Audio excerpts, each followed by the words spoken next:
Hi there, it's Jimmy from the Gaia Project. Welcome to another episode of the Gaia Climate Quest. Before we start, I would like to take this opportunity to say thanks to our sponsors for this series, allowing us to bring to you at home these educational activities every day of the week. A special thank you to NB Power and the McCain Foundation for supporting this initiative. Yes, it's another Meals Monday, and today we are inviting you to listen to a little story about home gardening and the fun around growing your own food at home. The book is called Grandpa's Garden by Stella Fry. After the story, we will talk about the benefits of home gardening for our planet's climate, and I will have a few ideas for you to explore the topic a bit more yourself. Enjoy the story.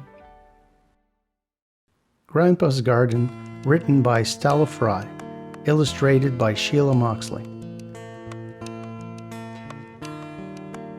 Is it spring, Grandpa? Can we begin? The days are still short, and light is sharp like lemon juice. But here and there, green spears have pierced the soil. Soon, there will be daffodils. Snuggled deep in my hat and scarf, I tramped in Grandpa's footsteps to the vegetable patch at the garden's end. I try to dig, but the ground's too hard. It's no use, Grandpa. Everything's dead. He chuckles, and his eyes are full of summer. It's only sleeping, Billy. Come and see. One slice of his spade, and the soil turns inside out. Beetles, bugs, and wiggling worms are busy breaking up the earth. Look how hard they work, says Grandpa. Shall we help them? So we dig and dig. All that digging makes my tummy rumble. Grandpa says the soil is hungry too, waking after such a long sleep. We need to feed it, or nothing will grow. All year long, he's cooked a steaming compost heap.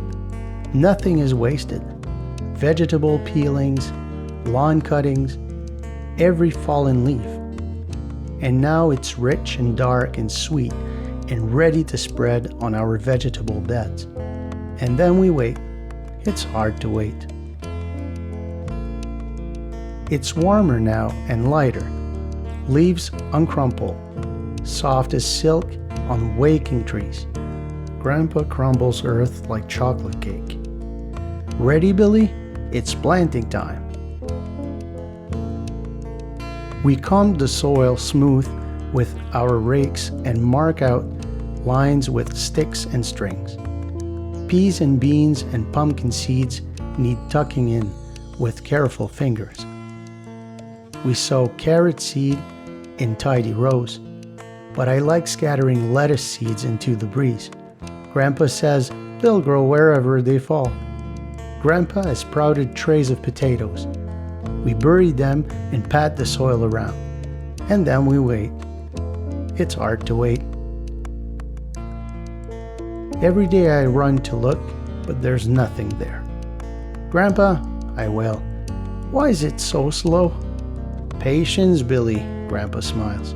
Good things take time, but just this once, I'll let you peep. A teepee marks the beans we buried weeks before. In I dig, finger and thumb. A gentle tug, and up one comes, completely with brand new baby roots.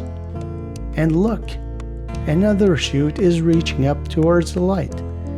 There, says Grandpa. Not long now, but it's still hard to wait. Grandpa gives me jobs to pass the time. Here, with my watering can, I'm rainmaker, cloud shaker, sprinkling rainbows on thirsty soil. And now, as if by magic, spring bursts in and everything grows. But the plants are in danger. Look what happened, Grandpa. Come with me. Oh no, something is stealing our garden.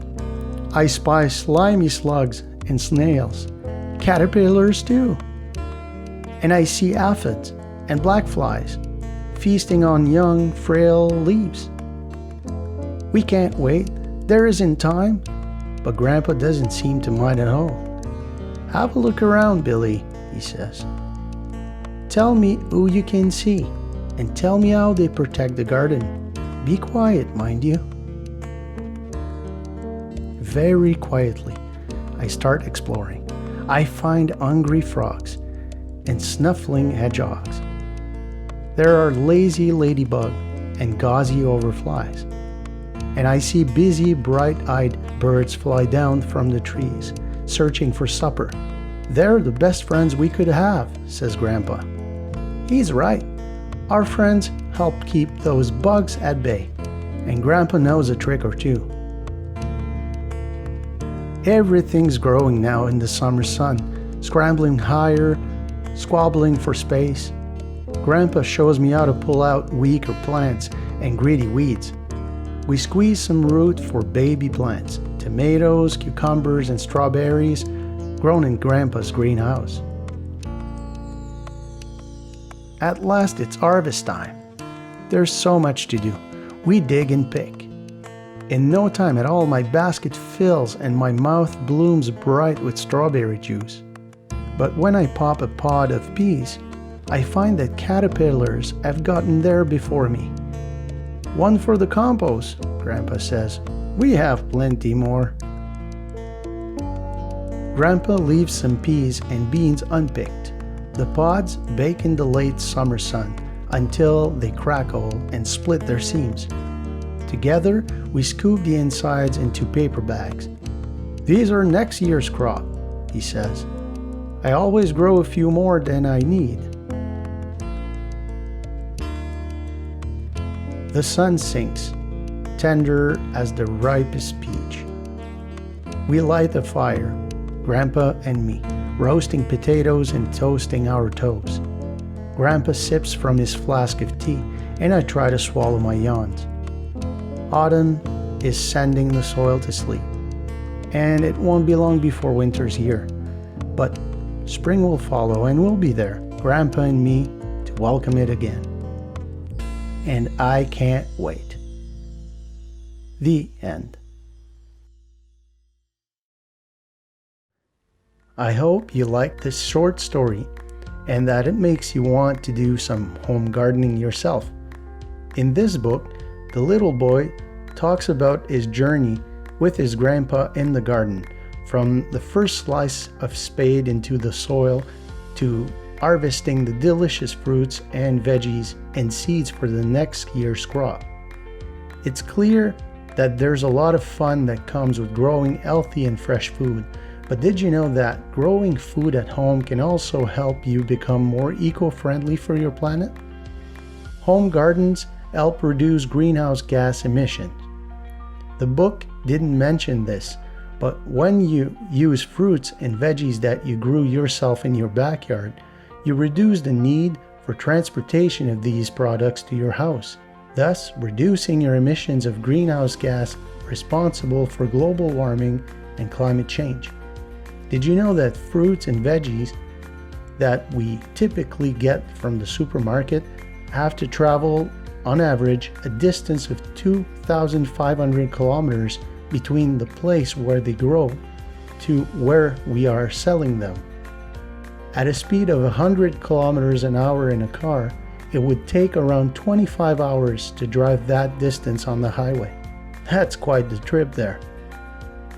On the info sheet included in the description of the video right here below, you will find ideas to help you explore home gardening by yourself a bit more.